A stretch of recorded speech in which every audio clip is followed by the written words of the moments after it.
Well, Dr. Wilson, thanks so much for talking to the Illinois. My first question is one that I think is on the minds of a lot of people out there. What made you decide to run, and how do you plan to beat a powerful incumbent like Dick Durbin? Well, I decided to run because first of all, he's been in that 37 years. It's too long for anybody to be a career politician, we've been blessed enough to be able to get myself and my family's all right. So I gotta give more than what I used to give.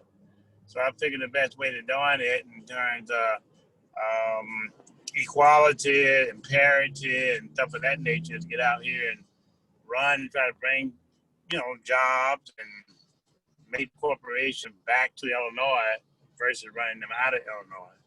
I'm a small business person as well. A lot of the small business, is taxed to death. And when they tax a lot of tax to death, they have to close down and leave out of the state. This Dick Durbin have supported every tax increase in the state of Illinois that I know of. Families have to lose their homes and things of that nature. People struggling. The middle class began to get down to lower class. It's wrong. Prison reform, health care, like the nonviolent misdemeanor, the 94 crime bill. If just nonviolent misdemeanor, he got them put into jail. I go and get them out, and so if they are in there, and some people haven't even got a trial date yet, and he have not done anything about it. Plus, he's a lobbyist. Him and his wife is a lobbyist. That's no way to serve the community. And so I think that it's time for him to go. And I placed a call one day to him to try to take and talk to him and ask him what he's going to do if we voted for him, and he refused to return my phone call. I also asked my congressman to give him a call. He did. Asked my attorney to give him a call because they're good friends, and he did, but he refused to call me back to try and discuss things about, particularly the state of Illinois, the lower income people. And so I said, well, if he don't, then maybe I'll get in there and try to run and try to help change things. Because I don't want nothing for myself. I put $5 million of my own money into it. I just don't want nothing for myself, And I figure I'd be a much more better U.S. Senate than he could ever be, So, look, I give away 27 million face masks, all right, to the citizens of the state of Illinois, all over the state. He didn't even come out and mention it. He didn't even have the face mask to give to them, nor was he even involved into the community, So I just got a thank you from him. I think we was on a Zoom call last week, but that was that. And I said, if he do me that way, and I won a lot of the award when I ran for mayor, well, who else he gonna do that way, So there's a lot of different reasons why I'm running, but those are the one I'm running 100% to serve these citizens of the state of Illinois. And you've run for mayor twice. You've run for president. Now you're running for U.S. Senate. I mean, what are the issues that inspire you to get up in the morning? What are the ones that have really led you to launch this campaign? Well, I ran for mayor a couple of times. I ran for the United States, yes, too. But, Abraham Lincoln ran 21 times before he been president, and he lost 21 times, But there's a lot of other people have ran, and et cetera, and they had to get dollars from other people to try to run. I financed my own campaign, my own money to run, But I have to get up and keep going because, I believe we put on earth here to help other people. And I'm not going to sit around and let it pass me by and without doing anything, at least 100% that I'm able to do to help others. And by helping others is really you help yourself. Now that's from faith, that biblical language that I'm speaking now to you. But I believe in it. I believe in Christ. I believe that we should serve others without looking to serve ourselves. And that keeps me going, my faith, my spirit to help others. And one of the biggest issues right now in Washington is with the death of the Supreme Court Justice Ruth Bader Ginsburg. If you were to go to Washington and to be in the United States Senate, what would you do to lower the temperature of the partisan politics we see in the Senate right now and maybe make it function a little more efficiently? I think the volume is down. I couldn't hear your voice, but I think I heard about the lady who passed away. Ruth Ginsburg. Howard Ruth what's name? Ruth Ginsburg, right? Ginsburg, right? The U.S. Justice. What would I do if I was U.S. Senate to make a decision on that? I mean, because it's such a hot issue. Okay. Still, I can't hear you hard, but let me try to answer what I think I heard. Okay. This volume is down. There's something wrong with this volume here. But that's why I hate doing Zoom calls sometimes. You can't hear it clear on that. But nevertheless, look, my comment is this, is that I would like to see the wait for the new president. The same way when Barack Obama was president. They made him wait. They fought him and everything. And I think the same should go regardless of who's in office, Republican or Democratic.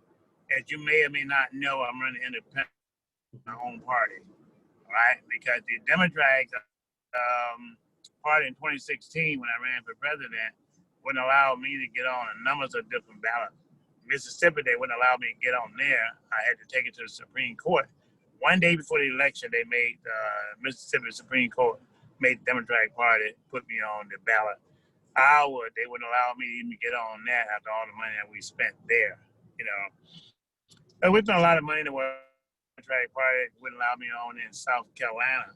Wouldn't even allow me on the stage to speak, you know. And so had no other place to go. If person don't want you, they don't want you. The Republican Party, in terms of my looking at that, they need to be in inclusion, more so people of all different denomination, color, religion, et cetera, you know. And so my own party kind of like, okay, I can kind of maybe put it together that let it reflect, you know. So, but as related to her, I just think that the Supreme Court should be, a person should be selected by the next president, whether that President Trump or Joe Biden, one of the two, you know? And that way the country stays consistent, you know? makes sense. You know, you've made a name for yourself. You know, a lot of people know you during your campaigns for giving out money at train stops or at churches. I mean, what would you say to your critics who say that you're trying to buy your way into elected office?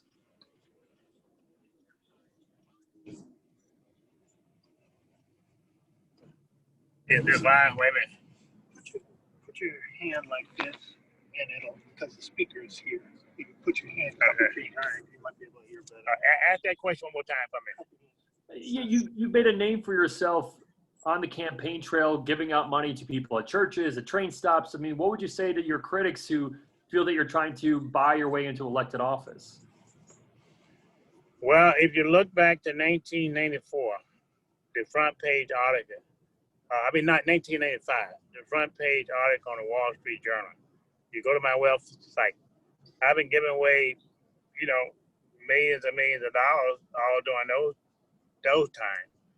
So, but 1984, and I just started to run, I think in 2016 or 2015 or something like that, you know? So what about the spell between 1994 to 2013? How many years that been? That what, 20 years or whatever it may be? I wouldn't certain plan for election running for office 20 some years, you know? I say to the critic that they ought to just get out and help others. I still give. I mean, what did the critic got to say when I give away 27 million face masks when I could have sold them at a value of $18 million, but they all needed face masks, you know? I mean, I could take $18 million and buy all the advertising I need to buy, you know? Yeah, what do you say to the people? Right now, I'm giving Walmart, cars away, and because people are hungry. And I give away millions of dollars to churches every year. You know, I get people out of the jail before all this am I running now. You know, I get people money that got out of jail but don't have IDs. I support the homeless. You know, so I just think that I don't know what to say. People can always try to find some way you're good or bad. So they're gonna talk about me. Let them talk about me. I'm doing good. You know, not doing bad. And then one last question for you, and I appreciate your time. If your campaign this time around is ultimately not successful, do you think you'll run again for office, for a different office perhaps? I will always run to help people. See, I don't look at the office itself. I look at the situation that I'm running to help people and serve. And whenever that time comes, I still won because we done we run with the intention of helping others, you know. But also it is to some of the young people who comes around, never give up. You know, never give up. When you things may seem dim, still never give up.